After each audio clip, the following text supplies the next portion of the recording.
Ritzpa, fille d'Aïja, prit un sac et l'étendit sous elle contre le rocher, depuis le commencement de la moisson jusqu'à ce que la pluie du ciel tombât sur eux.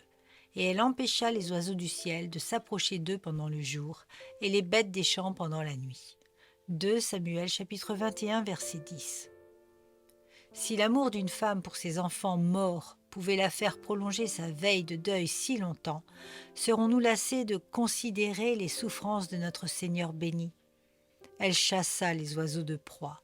Et ne chasserions-nous pas de nos méditations ces pensées mondaines, ces pensées coupables qui souillent nos esprits, et le thème sacré sur lequel nous sommes occupés à méditer?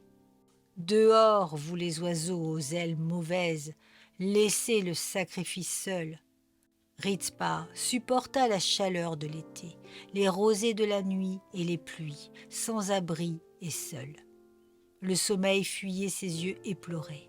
Son cœur était trop chargé pour sommeiller. Voici comment elle aima ses enfants. Ainsi Ritzpa endura, et nous abandonnerions la partie à la première petite épreuve, au premier inconvénient? Sommes-nous de tels lâches, au point que nous ne pouvons supporter de souffrir avec notre Seigneur? Elle chassa même les bêtes sauvages, avec un courage inhabituel chez les femmes. Et ne serions-nous pas prêts à rencontrer chaque ennemi pour le nom de Jésus? Ses propres enfants avaient été tués par d'autres mains que les siennes, et elle pleura et veilla.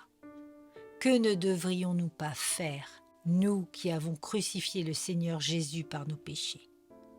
Nos obligations sont illimitées. Notre amour devrait faire l'objet de toute notre attention, pour protéger son honneur de toute notre action, pour attendre par sa croix notre consolation. Ces corps macabres auraient bien pu effrayer Ritzpa, particulièrement la nuit, mais en notre Seigneur, au pied de la croix de qui nous sommes assis, il n'y a rien de révoltant, mais tout nous attire. Jamais il n'y a eu de beauté vivante si enchanteresse que la mort du Sauveur. Ô Jésus, nous voulons vieillir avec toi un moment, et que tu te dévoiles gracieusement à nous. Alors nous n'habiterons pas sous un sac de deuil, mais dans un lieu royal.